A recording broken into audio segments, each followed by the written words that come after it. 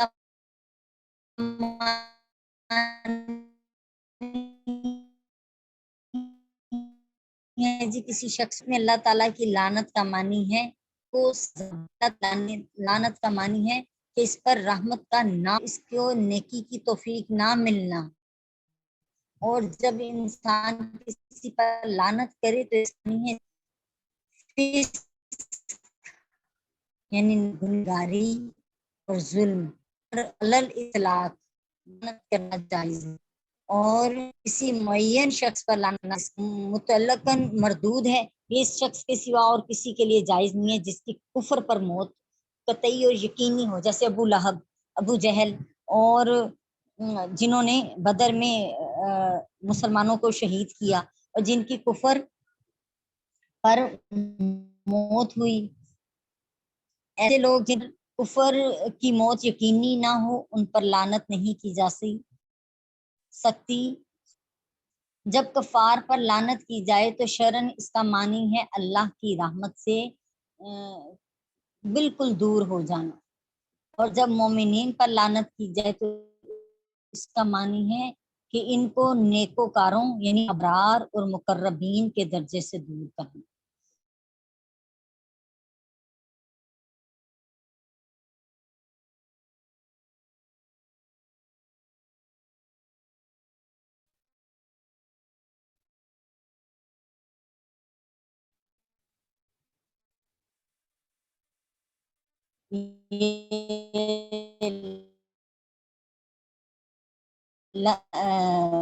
اعلان حدیث